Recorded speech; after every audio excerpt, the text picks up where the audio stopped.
Hello friends, എല്ലാവർക്കും നമസ്കാരം. മറ്റൊരു വീഡിയോയിലേക്ക് സ്വാഗതം. ഇന്ന് ഞാൻ വന്നിരിക്കുന്നത് മറ്റൊരു സിനിമ പരിചയപ്പെടുത്താൻ വേണ്ടി തന്നെയാണ്. 2010 റിലീസ് ചെയ്തിട്ടുള്ള ഒരു കനേഡിയൻ ഡ്രാമ മൂവിയാണിത്.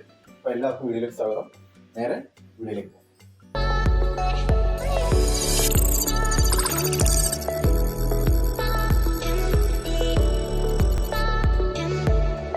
ഇതൊരു ഫ്രഞ്ച് ഭാഷ മൂവിയാണ്. സിനിമയുടെ പേര് ഇൻസെന്റീസ് എന്നാണ്. ഇൻസെന്റീസ് എന്നുള്ളത് നമ്മൾ ഇംഗ്ലീഷിൽ പറയുമ്പോൾ ഇൻസെന്റീസ്, ഇത് ശരിക്കും ഫ്രഞ്ച് ഭാഷയിൽ ഇൻസൊന്തി എന്നാണെന്ന് തോന്നുന്നത്. കറക്റ്റായിട്ട് എനിക്കറിയില്ല, ഞാൻ ഇന്റർനെറ്റിൽ നോക്കിയ സമയത്ത് അങ്ങനെയാണ് കാണാൻ കഴിഞ്ഞത്.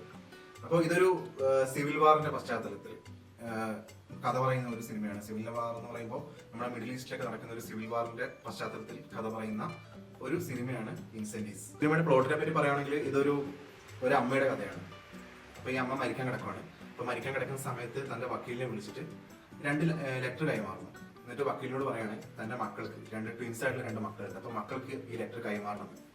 എന്നിട്ട് അമ്മ മരണപ്പെടുന്നു. അതിനുശേഷം വക്കീൽ ട്വിൻസിനെ വിളിച്ചിട്ട് ഈ 2 ലെറ്റർ കൈമാറാണ്.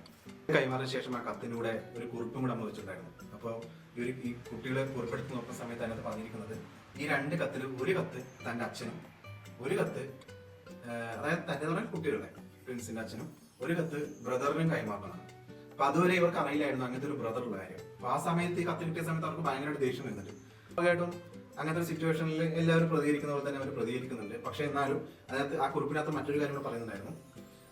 ഈ കത്ത് കൈമാറിയതിനു ശേഷം മാത്രമേ തന്റെ ശവസംസ്കാരം നടത്താൻ പാടുള്ളൂ.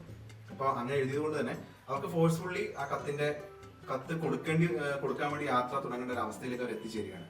അതിനുശേഷം അവർ തന്റെ അമ്മയുടെ ഹിസ്റ്ററി അല്ലെങ്കിൽ അവരുടെ ഭൂതകാലം അന്വേഷിച്ച് പോകുന്നതും, അതായത് അച്ഛനെയും ബ്രദറിനെ അന്വേഷിച്ച് പോകുന്നതും, പിന്നെ അമ്മ എന്താണെന്ന് അറിയുന്നതും, അമ്മ അനുഭവിച്ച യാതനകളൊക്കെയാണ് ഈ സിനിമയുടെ പ്രമേയമായിട്ട് വരുന്നത്. നേരത്തെ പറഞ്ഞ പോലെ വളരെ ഹാർട്ട് ടച്ചിങ് ആയിട്ടുള്ള ഒരു മൂവിയാണിത്. ഇത് വളരെ അൺകംഫർട്ടബിൾ ആയിട്ടുള്ള ഒരു മൂവിയാണ്, ഇന്റൻസ് ആയിട്ടുള്ള ഒരു മൂവിയാണ്.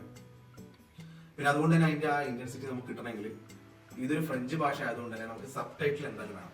സബ് ടൈറ്റിൽ കിട്ടണമെങ്കിൽ നമ്മൾ ജസ്റ്റ് സെർച്ച് ചെയ്താൽ മതി. എംസോൺ എന്ന് പറഞ്ഞ സൈറ്റ് ഉണ്ട്. എംസോണിൽ ഇതിന്റെ സബ് ടൈറ്റിൽ അവൈലബിൾ ആണ് മലയാളത്തിൽ. അപ്പൊ ഞാനും മലയാളം സബ് ടൈറ്റിൽ ഇട്ടിട്ടാണ് സിനിമ കണ്ടത്. അല്ലെങ്കിൽ നമുക്ക് ഇതിന്റെ ആ ഒരു ഇന്റൻസിറ്റി എന്താണ് പറയുന്നത് നമുക്ക് ക്ലിയർ ആവില്ല. അപ്പോൾ അത് അവൈലബിൾ ആണ്. അപ്പോൾ എല്ലാവരും സബ് ടൈറ്റിൽ ഇട്ട് തന്നെ സിനിമ കാണാൻ ശ്രമിക്കാം. പറയാനുള്ളത് ഇതിന്റെ ക്ലൈമാക്സിനെ പറ്റിയിട്ടാണ്. ഇതിന്റെ ക്ലൈമാക്സിൽ ഒരു ഗംഭീര ട്വിസ്റ്റ് ഉണ്ട്.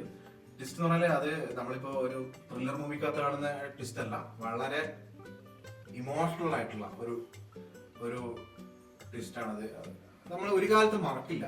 ശരിക്കും പറഞ്ഞാൽ സിനിമ കണ്ടു കഴിഞ്ഞാൽ നമ്മൾ ഒരു കാലത്ത് മറക്കാൻ ചാൻസ് ഇല്ല. അമ്മാതിരി ഒരു ട്വിസ്റ്റ് ആണ് ഇതിന്റെ ക്ലൈമാക്സിൽ നമുക്ക് കാണാൻ പറ്റും.